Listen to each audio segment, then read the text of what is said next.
ಎಲ್ರಿಗೂ ಕೂಡ ಖುಷಿ ಆಯ್ತು ಈ Yes. ವಿಚಾರದಲ್ಲಿ, ಸ್ಪೆಷಲಿ ಸುದೀಪ್ ಜೊತೆಗೆ ನೀವು ಪಾಪ ನಮ್ಮ ಮನೇಲಿ ಏನಂದ್ರೆ ನಮ್ಗಳಿಗೆ ಅದು ಗೊತ್ತಿಲ್ಲ. ನಮ್ಮ ಮನೇಲಿ ಯಾರು ಇಂಡಸ್ಟ್ರಿಯಲ್ ಇಲ್ಲ. ಸ್ಟೇಟ್ ಅವಾರ್ಡ್ ನನಗೇ ರಿಯಲೈಸ್ ಆಗಿ 3 days ಬೇಕಾಗಿದೆ, ಅದರದ ವೇಟೇಜ್ ಬಂದ್ಬಿಟ್ಟು. ನಮ್ಮನೆ ಏನಂದ್ರೆ ಅವಾರ್ಡ್ ಬಂತ ಖುಷಿ ಆಯ್ತು, ಕಂಗ್ರ್ಯಾಚುಲೇಷನ್ಸ್, ಹ್ಯಾಪಿ, ಆ ಥರದ್ದಾಯ್ತು. ಬಿಟ್ರೆ ಪಾಪ ನಮ್ಮ ಮನೇಲಿ ಯಾರಿಗೂ ಗೊತ್ತಿಲ್ಲ. ಅವಾರ್ಡ್ ಅಷ್ಟೇ, ಈಗ ನಾವೆಲ್ಲ ಅವಾರ್ಡ್ ತಗೋತೀವಲ್ಲ ಅದು ಅದೇ ಥರನೇ ಅಂತಾನೆ ಅನ್ಕೋತಾರೆ ಅಷ್ಟೇ. ಬಟ್ ಅವ್ರಿಗೆ ಖುಷಿ ಇದೆ ಅವಾರ್ಡ್ ಬಂದಿದೆ ಅಂತ. ಅಂದ್ರೆ ಈ ಒಂದು ಸಕ್ಸಸ್ ಅನ್ನೋದು ರಾತ್ರಿ ಬಂದಿಲ್ಲ, ಬಿಕಾಸ್ ಸಿಕ್ಕಾಪಟ್ಟೆ ಸ್ಟ್ರಗಲ್ ಮಾಡಿದ್ದೀರಾ. ನಿಮ್ಮ ಆ ಕಠಿಣ ಪರಿಶ್ರಮಕ್ಕೆ, ಹಾರ್ಡ್ ವರ್ಕ್ಗೆ ಇವತ್ತು ಅದನ್ನ ನಾವು ನೋಡ್ತಾ ಇದೀವಿ ಯಶವಂತ ಪ್ರಶಸ್ತಿ ಮುಖಾಂತರ.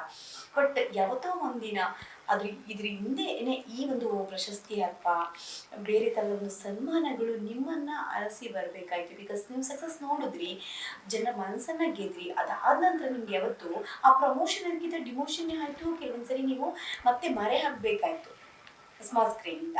ಸೊ ಯಾಕೆ ಈ ರೀತಿಯಾದಂತಹ ಒಂದು ಪರಿಸ್ಥಿತಿ ಅನುವಿನ ಜೀವನದಲ್ಲಿ ಒಂದು ಕ್ರಿಯೇಟ್ ಆಯ್ತು?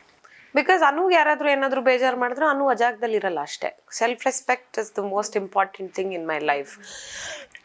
ನಾನು ಅದನ್ನ ಗರ್ವದಿಂದಾನೇ ಹೇಳ್ಕೊಳ್ತೀನಿ. ನಾಳೆ ಬೆಳಗ್ಗೆ ನಾನು ಇಂಡಸ್ಟ್ರಿ ಬಿಟ್ಟು ಬದುಕಬೇಕು ಅಂತಾದ್ರೂ ನಾನು ಬದುಕ್ತೀನಿ.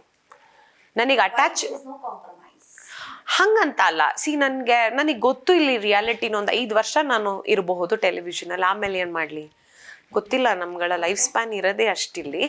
ಬಟ್ ಇದ್ರ ಮಧ್ಯದಲ್ಲಿ ನಾನು ತುಂಬ ನನ್ನ ಟೆಕ್ನಿಷಿಯನ್ಸ್ಗೆ ಗೌರವ ಕೊಟ್ಟು ಎಲ್ಲ ಕೊಟ್ಟು ಮಾಡ್ತೀನಿ. ನನ್ನಷ್ಟು ಗೌರವ ಕೊಡೋರು ನನಗೆ ಗೊತ್ತಿಲ್ಲ. ನಾನು ಮನ್ಸಾರೆ ಗೌರವ ಕೊಡ್ತೀನಿ ನನ್ನ ಕೆಲಸಕ್ಕೆ, ನಾನು ಹಚ್ಚೋಂಥ ಮೇಕಪ್ಪಿಗೆ ನ್ಯಾಯ ಒದಗಿಸ್ತೀನಿ. ಬಟ್ ಅಲ್ಲಿ ಸಣ್ಣ ಅವಮಾನ ಆದ್ರೂ ನಾನು ತಡೆಯಲ್ಲ, ಅದಕ್ಕೆ ನಾನು ಸ್ಟ್ಯಾಂಡ್ ತಗೋತೀನಿ. ಬಹುಶಃ ಆ ಒಂದು ದಾರಿಯಲ್ಲಿ ಕೆಲವೊಬ್ರಿಗೆ ಹರ್ಟ್ ಆಗಿರ್ಬೋದು ನಾನು ಮಾತಾಡಿರೋದು. ಆ ಒಂದು ಆ ಗ್ಯಾಪಲ್ಲಿ ನಾನು ಒಂದು ವರ್ಷಗಳ ಕಾಲ ಹೊರಗೆ ಬಂದಿರ್ಬೋದು. ಬಿಟ್ರೆ ಆಬ್ವಿಯಸ್ಲಿ ಆಮೇಲೆ ಅವ್ರಿಗೂ ಅರ್ಥ ಆಗುತ್ತೆ. ಇನಿಷಿಯಲಿ ಏನಾಗುತ್ತೆ, ಇವ್ಳು ನೋಡಿ ಹೆಂಗೆ ಮಾತಾಡ್ಬಿಟ್ಲು, ಕೋಪ ಮಾಡ್ಕೊಂಬಿಟ್ಲು ಅಂತ ಬರುತ್ತೆ. ಅವ್ರಿಗೂ ರಿಯಲೈಸ್ ಆಗಕ್ಕೆ ಟೈಮ್ ಆಗುತ್ತೆ, ನನಗೂ ರಿಯಲೈಸ್ ಆಗಕ್ಕೆ ಟೈಮ್ ಆಗುತ್ತೆ. ಪ್ರಾಬ್ಲಿ ಆ ಪ್ರೊಸೆಸ್ ನಾನು ತಪ್ಪು ಮಾಡಿರ್ಬೋದೇನೋ.